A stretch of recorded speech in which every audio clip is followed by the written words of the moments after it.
This happened a few months ago in the McDonald's at Copenhagen station.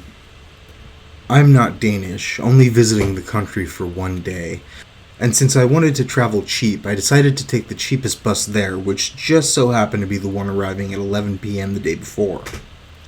I thought I could save even more money by not renting a bed somewhere, and instead spending the night awake, or half asleep, at the station, do my business the next day, and sleep long and well on the bus back home. So this McDonald's is open 24/7. I pretty early discovered that the station was too cold for me to get some shut-eye, so I went inside and bought a coffee and sat down at an empty table. Plenty of lighting and semi-drunk people to keep me awake, I thought. I should add that I'm 23 and female. After some while of sitting in my spot, a strange guy walked over and placed a full cup of soda on my table. He said in Danish something I believe meant, "I ate my food already, I didn't drink any, you should have it instead." I'm Swedish, and although some Swedes understand Danish perfectly well, I have some difficulties in doing so this is just a guess. Anyway, I didn't really pay much attention to the cup after it was put on my table, just wrote it off as a random drunk trying to flirt. But I noticed that in front of me, a table away, sat another guy, and he was watching me closely, because we did lock eyes the times I looked up to peek at him. This creeped me out. I really didn't like being watched like this, and he just sat there for nearly an hour, even though he had no food in front of him. In the end, this dude stood up and walked over to me, and I cursed internally, thinking I'd have to defend myself and tell him to leave. But he turned, and there stood the guy that had left the soda cup on my table. He told the soda guy to leave, after pushing the soda cup back into his arms, and that he didn't want to see him anywhere near this place again. He then turned to me and explained, in English, that soda guy had walked by my table several times glancing at me and the cup, and probably waiting for me to drink it. He said he'd finished his meal a while ago and just stayed to watch over me, but had to leave and reminded me to be careful. I hadn't even noticed soda guy supposedly pacing by. I was too fixated on this other dude who just so happened to be the good guy watching over me. Who knows what was in that soda? And what would have happened should I'd gotten really thirsty and drank some of it. So thank you, McDonald's guy who watched over me. And let's not meet, soda guy. TLDR, thought I was being stared at by a creeper at McD. Turns out he was watching out for me and making sure I didn't drink a soda that could have possibly been spiked. This was years ago, but I still tell this story to my friends anytime I get the chance. I was the baddie in someone else's Let's Not Meet. When I was in high school, I entered a relationship with a very close friend named Ivory. After Ivory and I broke up, we stayed good friends. When Ivory's birthday came around, she asked me to come to the birthday party she was having. The first leg of the evening was at a restaurant I'd never been to a few towns over. Afterward, we would all return to a mutual friend's house for beverages and relaxation. One of Ivory's friends had volunteered to drive us all to the restaurant, but I'd heard plenty of stories about her terrible driving. As a result, I opted to chauffeur myself in my luxurious minivan. Yes, I drove a minivan in high school.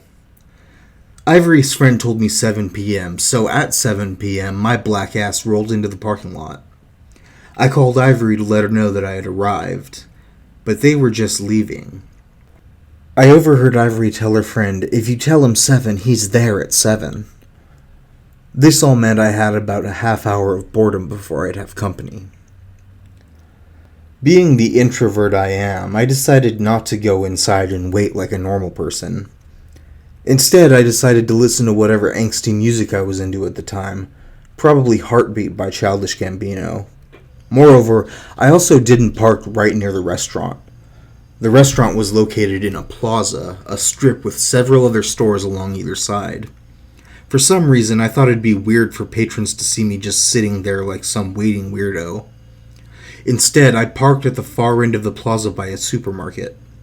I could still see the restaurant, and there were fewer cars on this side of the parking lot. 5 minutes go by. I'm rapidly switching through songs. 10 minutes go by. I'm bored like a piece of pine in a woodshop glass. Out of the abyssal silence of boredom, I felt the hum of a text come through. Ivory had texted me, thank God, a brief reprieve from this boredom. As I'm composing a response, I get this weird feeling. You know that feeling like someone is watching you? Like you can almost hear their eyes? I felt something unnerving, so I looked up from the glow of my phone into the darkness before me. What I saw was a family of 4. There was a woman, her husband, and their 2 children. All 4 were looking at me intensely. The woman was standing in front of her 2 children with her hands outstretched, as though to shield them from a prophylactic and palpable existential danger. The look in her eyes was of sheer horror, like a waiter had asked her, "Is Pepsi okay?" I've never seen such utter panic so visible on someone's face, and I once had to physically intervene to prevent an armed assailant from attacking someone. The woman slowly creeped forward, family inching behind her. She began moving towards the driver's side, closer to me with each step, and with each step her terror rising.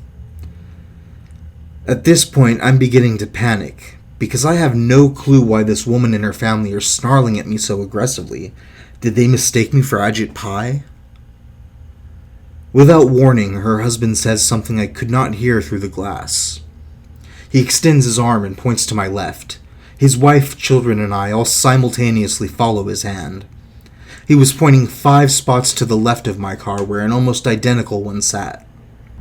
The mother threw her head back in a single burst of laughter as she unlocked her car. This family left the grocery store to find a black teen dressed in all black sitting in their car. He then proceeded to maintain eye contact for what felt like an eternity. My perplexed expression likely appeared as a more sinister one, especially in the crepuscular light. I'm just glad they realized where their car was before anyone got hurt or police got called. So, family who thought I was in their car at night, I promise we can totally meet. I'm actually a really nice guy who doesn't steal cars. TLDR, family thought I was stealing their car because I was sitting in my car to pass the time. Pretty sure the panic literally shaved years off that poor woman's life. There was this guy I went to high school with. Never really had anything to do with him. He was with the popular/jock crowd, and I was a music/theater geek. But it was a small school in a small town, so even if you didn't know somebody, you still, knew them. Junior year in college, I'm back home at my parents' house one weekend for something or other, and I have to run to the grocery store.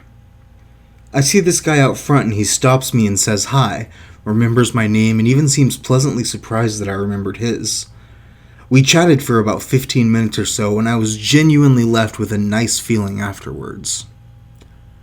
Only about 2 weeks later, my mom calls me up at school and tells me that this guy stabbed a man to death, in part because the guy was gay, and in part because it was the boyfriend of someone he held a grudge against over some stupid high school job. Apparently slit this guy's throat clear through to his spine.